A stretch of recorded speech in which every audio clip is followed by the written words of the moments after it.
Aegis, Bat Rider, those are all cores that are only really get strong by like 20 minutes. The grass lies trampled where the body fell. Usually snare, skewer combination kind of scaring them out. They shouldn't actually get the opportunity. God getting low actually will be dying here before the supports could come in. Looks like they tried to bait that one out a little bit, but they're not even getting to pick up a first blood this early. Arise may be picked off though. He's able to get himself away from the arrow in time. Still has a skewer ready to go. Let's bring him back into the tower range. He's going to be right click down, but the slow is enough to keep God out of range, and the nuke as well. He's gonna die. Couldn't even potion up, and God dies 2 times in a row in the first 2 minutes of the game. Rough times. Really great player, and his Bat Rider, man. Bat Rider is fierce. Fierce is all hell. Seedoy's gonna be slowed down, and should be able to pick up this kill as the skewer lands. And Seedoy will take a long time dying here, but he should die eventually with the shockwave coming into play.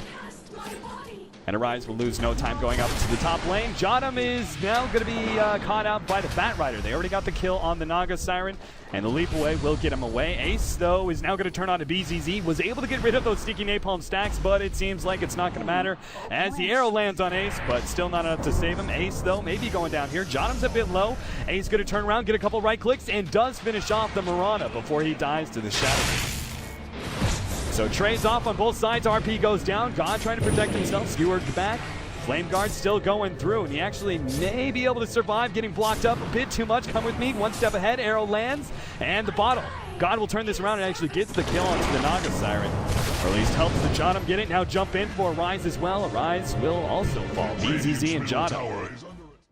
Arise is here, and is going to be going for Yol. Looks like he's got the skewer ready to go. No reason to use it just yet. Use the RP on him, and now skewer down into the clip, plus the shockwave will be able to finish him off. Not sure if that RP was totally necessary. Jotum is now going to be caught by the ensnare, plus the silence, and couldn't even leap a level.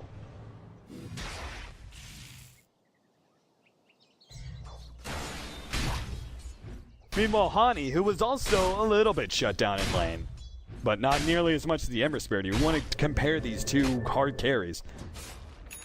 He's a full 1,000 gold ahead, and possibly even more. Silence in, God taken out by the Riptide. Top tower is under attack. It fights for its life. Bottom Arise, disrupted up, arrow flies out, and blink away. Nicely played by Arise. They'll actually skewer back in for Yol, gets the shockwave as well. And the Naga Siren sleep. It'll stop BZZ. Looks like they won a little bit more, though, with Jotum.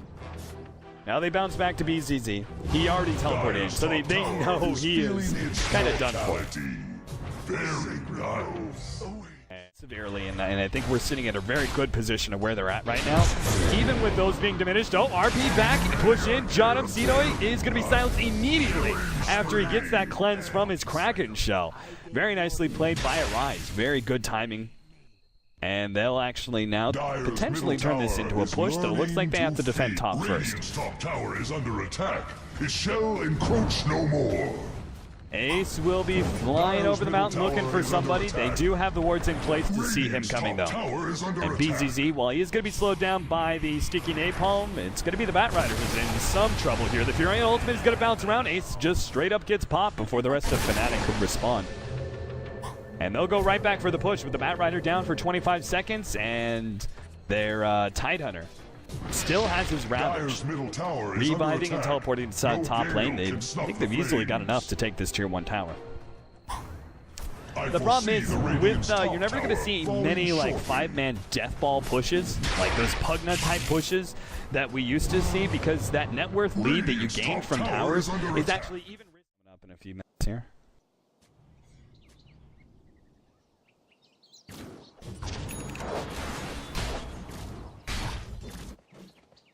God is searching for the Skywrath Mage, rounds the corner, runs right into him, and immediately gets silenced up, loses his Flame Guard here. Going to be taking a lot of damage from the ultimate, and will still be able to get the Skywrath Mage. Flame Break, oh, 19 health left. Come With Me comes in, he actually has his ultimate ready to go, and doesn't actually get it off. Ace is going to die, oh my god, the Mjolnir proc, or the static charge.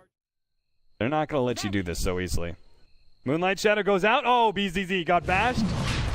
Still will be able to get out, though. Or not. BZZ Oh god, he's just getting torn apart by Roshan. Rise, is he going to drop the ultimate? Drops the ultimate. BZZ is going to get skewered back into the rest of the team and gets picked off. This poor guy couldn't actually teleport away. Dire's middle tower is under attack. Now Roshan is left with just no health whatsoever. Seedoy is here. They're going to see him now. As Ace runs over him. Oh, the ultimate goes out. And now this is not a good position for them whatsoever. Hani, RP goes down. They're going to be able to take down Seedoy. And another jump in. Skewer uphill. BZZ. Force staff over to the right side. And is going to be Scythe of Ice up. Will be taken out before he can get off his secondary RP. I like that. I like that team fight recap. 0 gold change, 0 experience change, because all that was lost was Aegis. Right side, we have a Rise. Threatening the RP, looking for a better opportunity. Force staffs in, gets the RP onto the Tidehunter. Now Force staff upward, trying to get himself away from BZZ as he's turned into a piglet. BZZ actually almost able to finish off Hani there with a well-timed blade mail. Couldn't quite get it though. God, the rest of them are so squishy that run themselves away. Oh, Rise gets caught, come with me. He didn't have boots of travel, that's why he didn't want to stick around. Come.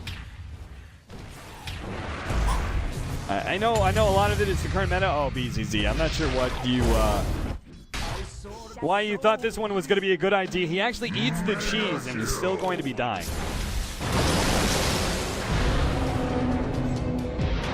I don't know why he thought he was going to walk away with a win there. Come with me, catches out 2 heroes here. Both of them will blink away. Oh, wow. That is so unfortunate. Ron actually managed to grab the Batrider there and will immediately die. Tani just leave the gem? I mean, what is he going to do? There's double gems in wards. What the hell is that say no experience game? Well, BZZ gets hit by the Abyssal. Good use of the disruption, though, and Hani is going to be running out of his BKB timing here.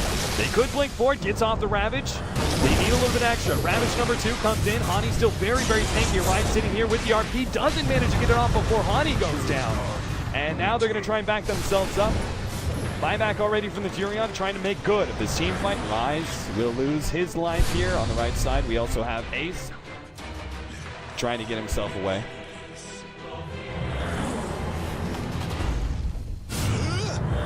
And we'll be able to find Ace eventually, so they'll get that pick up. Yep, they get it. And a Ravage will be returned.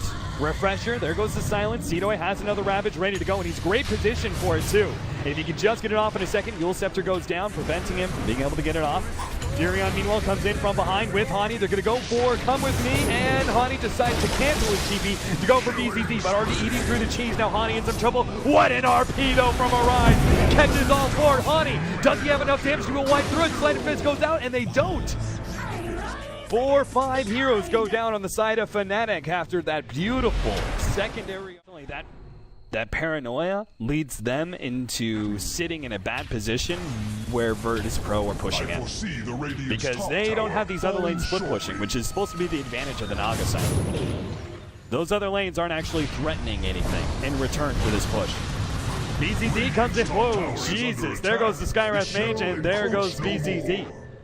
A very, very fair trade with Come With Me now initiated with the ultimate here. Nature's Prophet's going to buy back. Come With Me. Not sure if that's the fight you wanted, friends. He's going to start backing himself up. Arise actually pushes BZZ into the base with Hani there, ready to go. Disruption not going to be enough to save him. He's now going to move on to Seedoy here. Popping a BKB, no double Ravage will stop him. And the rest of Virtus Pro will back themselves up. BKB's activated. RP on 2 there. That's beautiful. If they can finish up God here during this last of timing, they will be able to. And also gets Jodam on the side, dropping that gem. Tower is under attack. Delaying for time here while the Naga Siren pushes in the middle lane. Double buybacks coming out. Yule still being chased down, but that's very minimal compared to what could be happening here. Lasso. Jump in. God has actually been caught out. Hani able to take him down with the BKB. Before the double Ravage could come into play, now it's just left the Tidehunter by himself. Finally, Shadow Demon is going to be going down here in this bottom lane, but I think this is actually over. Fnatic are going to be able to take... Jump in. Ravage number 1 goes down. Ace actually doesn't get caught by it. Ravage number 2 now going out. They're going to focus on Hani first, but now Ace is able to actually grab BZZ. Hani turns around, goes for it. RP onto Seedoy. And Ani's just looking for any target to lifesteal off of at this point. Jumping on Cedo, BZZ running out, couldn't finish off Come With Me, and that's the game right there. So Fnatic, after a very, very tough loss in game number 1, up against Virtus Pro, where they lost 20,000 gold in the space of 2 minutes. Game number 2, they hold on to much better and are able to tie up this 2-game series. So neither team is really going to be happy with the outcome of this series, as both of them still retain their bottom 3 position, with Virtus Pro now sitting at 4 and 5 and Fnatic now being 3.